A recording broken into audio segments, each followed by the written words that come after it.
Hello Whovians, I am Ash and I will be reviewing Doctor Who artwork today. As you can tell from the introduction video, what I do is I go through the internet, mainly DeviantArt and websites people link me to if they want, and I look at their Doctor Who fan art, and when I see something I like to take it on my show and review it. So this is my first one, so I may be a little shaky, so bear with me. So the first picture I want to show today is by an artist called Luke Lilly,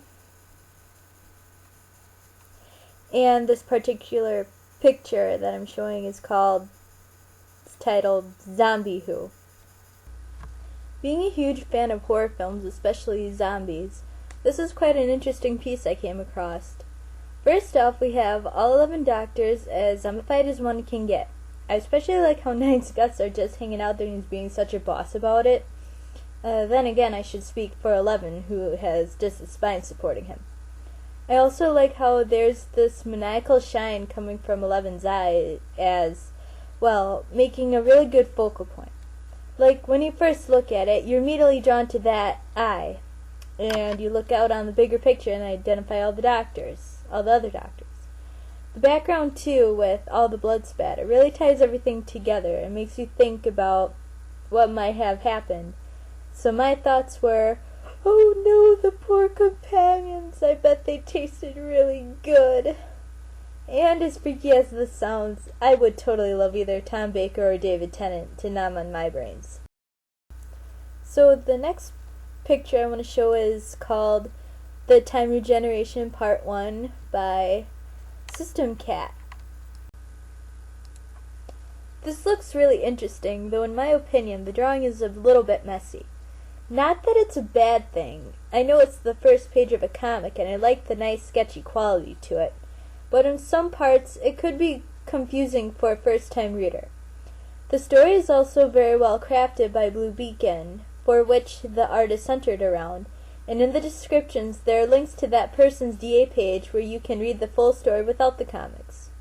I've read all of them so far. There are 4 parts at the moment, and they are just wonderful to read, and the pictures match the story beautifully.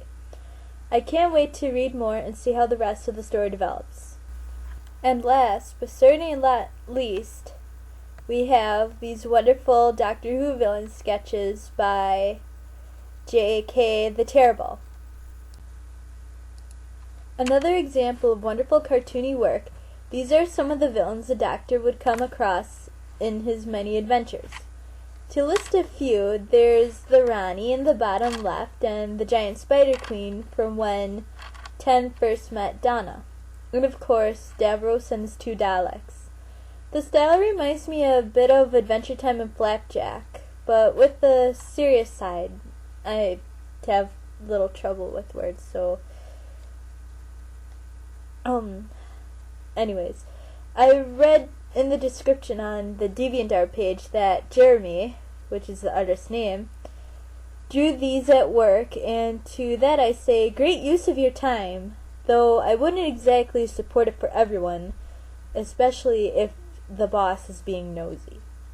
I also love how he adds comedy to his drawings, such as that dancing Cyberman on top, or at least I think he's dancing, but these pictures definitely put a smile on my face.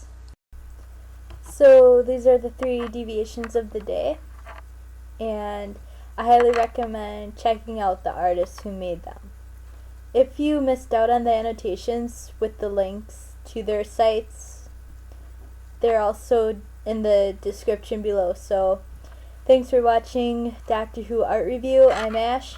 Off you go.